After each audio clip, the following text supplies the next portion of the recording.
Imagine you're in a relay race and you are one of the 4 team members. You compete in multiple races as a team, and what you're finding is that one person in your team is consistently not giving their best effort. If you're losing, they don't try as hard. If they're not running their fastest, they don't try as hard. If they're tired or the weather's bad, they just don't try as hard. And sometimes they just completely give up. The question I have for you is, would you have confidence in that particular team member? Could you rely on them? I would suggest you probably wouldn't have much confidence in them. This is important to know because the same goes for yourself in tennis matches. If you do not consistently give your best effort in tennis matches and in practice, you slowly over time lose belief in yourself because, like the team member in the relay race, you cannot rely on yourself when things get hard. You know deep down in your subconscious that when matches start to get difficult, you will just roll over or give up or give less, which contributes to you feeling nervous before potentially difficult match. Simply put, you have 2 levels to your brain: the conscious part of your brain and the subconscious part of your brain. Whenever you are consciously not giving your best, your subconscious is watching and keeping track.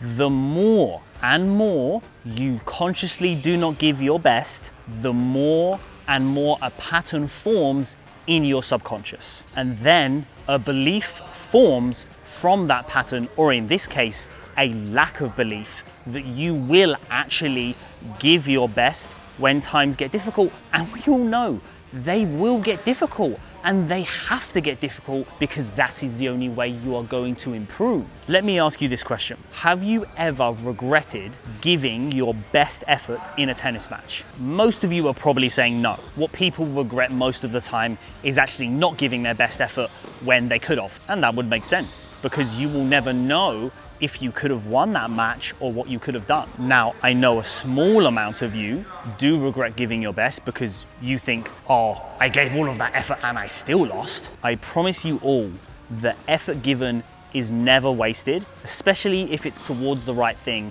and you improve. I want you to imagine that you are watching someone play a tennis match and you're watching them and you're thinking, wow, look at the determination and the resilience that that person has.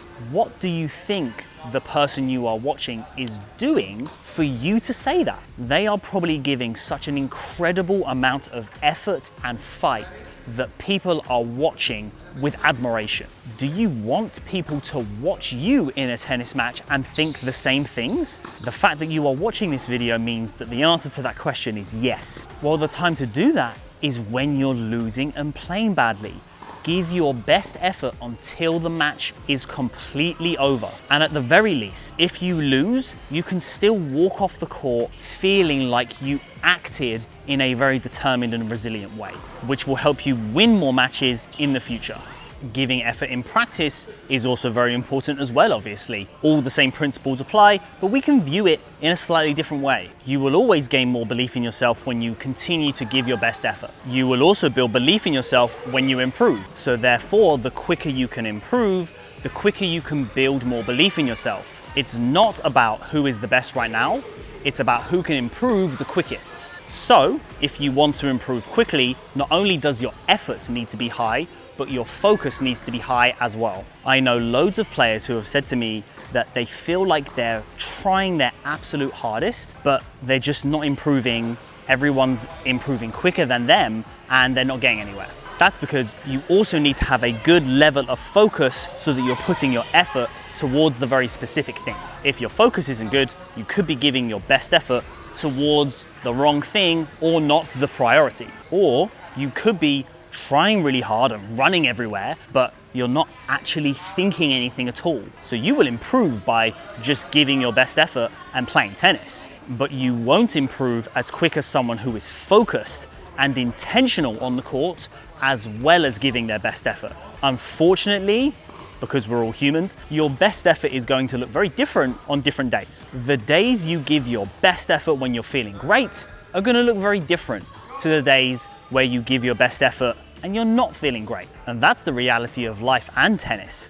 Many things affect how we feel. So it's very difficult for someone else to tell you if you're giving your best effort or not. It's not something that's very quantifiable, but that's okay, because the most important thing is you will always know if you are giving your best effort or not. You will know if you're lying to yourself, and if you are, that is a slippery, slippery slope to start going down.